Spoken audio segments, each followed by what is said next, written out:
All right. Um, so this morning we're going to be looking at, right before Easter, we started looking at the Sermon on the Mount. And we were looking at, we looked at what it was about and what is the Sermon on the Mount. And we were talking about how I see it as Jesus Christ comes into the New Testament, and he's setting up an eternal kingdom. And he wants people to know what his requirements are for his kingdom. And he's going through this list of things that he needs to see in people. This is the attitude, the Beatitudes. This is the attitude that he is looking for in his people. If you want to be his people, this is the attitude that you need to develop and understand in order to be rewarded by Jesus Christ, in order to receive reward, which is the great reward, which is salvation, to be part of his kingdom. And it says in verse 1 of Matthew chapter 5, it says that seeing the crowds, that Jesus went up on the mountain, and after sitting down, his disciples came to him, and he says he opened his mouth and taught them, saying, says, "Blessed are the poor in spirit, for theirs is the kingdom of heaven." He says that blessed are the people who are poor in spirit, because they are going to be receiving the kingdom of heaven. And then he said, "Blessed are those who mourn, for they shall be comforted." He says, blessed are the people who have this attitude, because they're going to find comfort, and they are going to get the kingdom of heaven.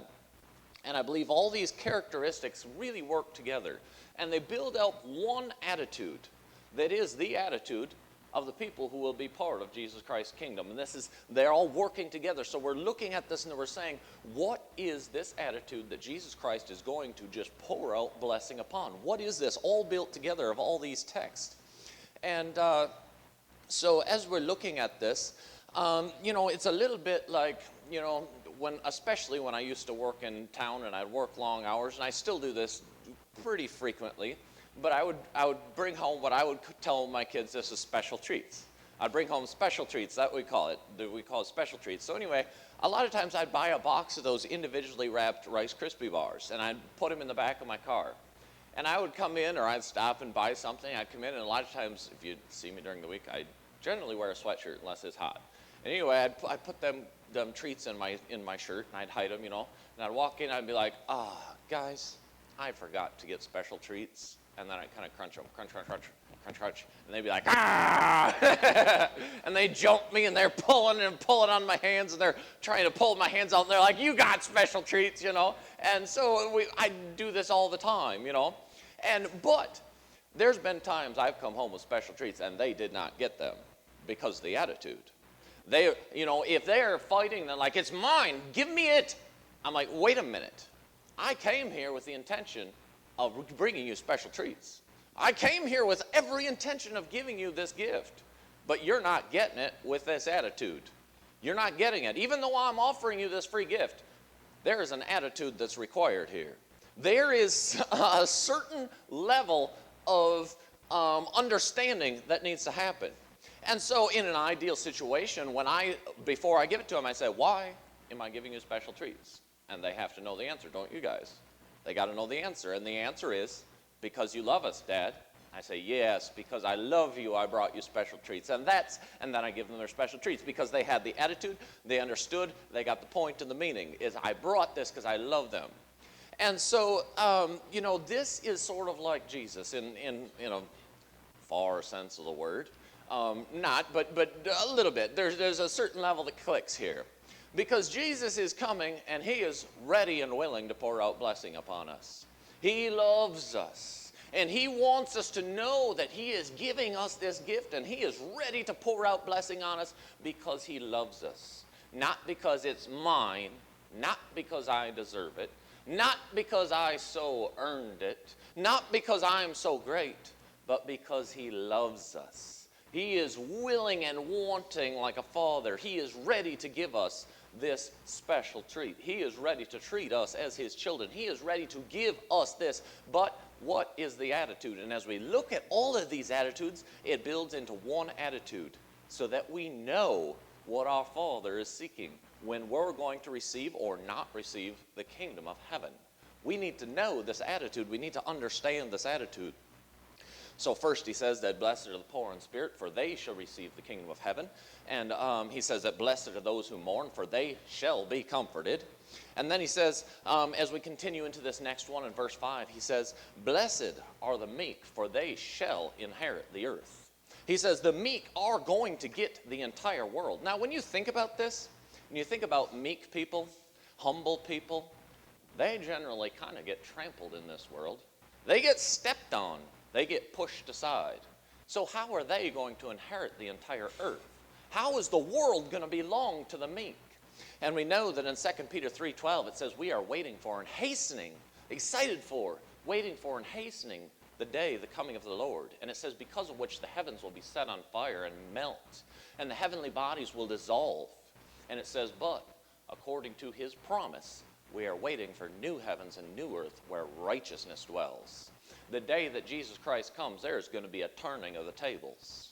All of a sudden, all these people who have been meek and lowly and humble and obedient and following Jesus Christ are going to, Jesus Christ is going to create a new earth, and he's going to get rid of all the bullying, angry, sinful, wicked, all of the attitude is going to be wiped clean, and all of a sudden, the meek will inherit a perfect earth.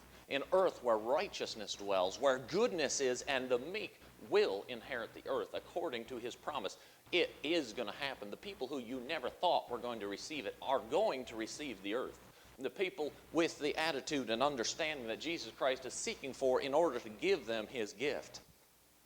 So as we look at this and the meek inheriting the earth, I think that meek really, the Jewish religion, if you think of the people who are ready to receive the kingdom, they're awaiting for this great conqueror who's going to give them their earth, who's going to give them the promised land. And the Jewish leaders had all this system set up in their mind of who is going to receive it. And they're thinking, oh, maybe it's, the people who fast the most. And they're the highest in the church and they tithe the most. And they're thinking, oh, we have these Bible verses literally tied to our foreheads. And we are the ones who are going to receive this earth.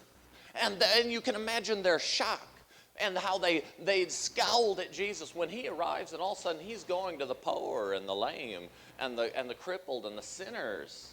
And he's saying, all I'm looking for is an attitude. I'm looking for to give a blessing, to pour my blessing out, to give the earth to people who have this attitude and this acceptance of what I am going to do for them. And even Jesus' own disciples, they'd been with him for a while, and they were arguing about who is the greatest around here. Who is most important here? Who is the greatest? Who is going to be first in Jesus' kingdom? Who's the most important out of all of us? They're arguing. And it says in Matthew 18:1, at that time, Jesus' disciples came to him, and they said, who will be greatest in the kingdom of heaven? They're like, they're just waiting, and maybe James and John or whoever all of them are, and they're like, well, he's probably going to say, well, it's going to be you, and then probably you, of course. And they're going to, yeah, of course, right? And it says, but calling to him a little child, he put him in the midst of them. He said, unless you turn and become like little children, you will not enter the kingdom of heaven. Does that answer your question? Unless you turn and change and humble yourself and become meek and lowly like this child, you don't have to worry about it, because you won't be there. You won't be in the kingdom of heaven. The kingdom of heaven is going to be rewarded to those with the attitude. The kingdom of heaven is going to be given. He's ready and he's waiting. He's going to pour it out to them. He wants to give it to them. He wants, like I do when I come home with these treats, I sure don't want to not be able to give these treats to my kids, do I? He's ready, he's waiting, and he says, unfortunately, without this meekness, you won't even be in my blessing.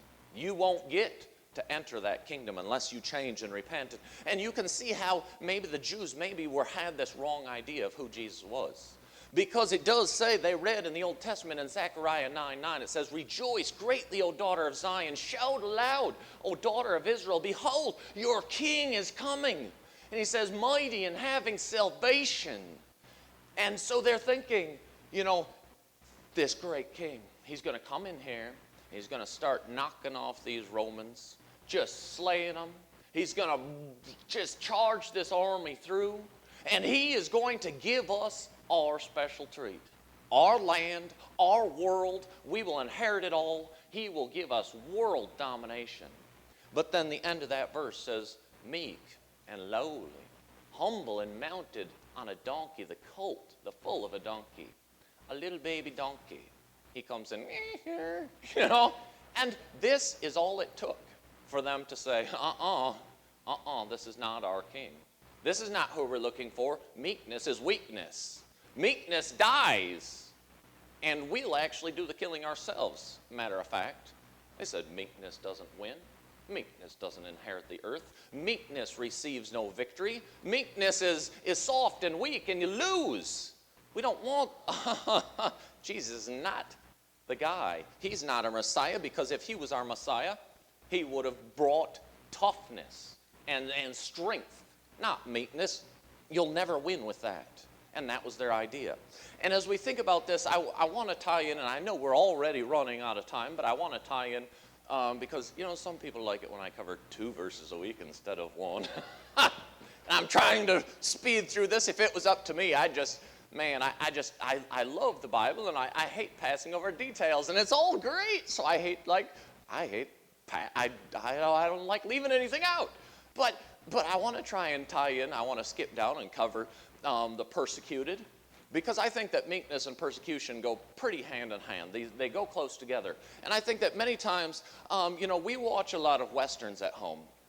I think that Westerns, a lot of them are based. We watch The Rifleman and Laramie.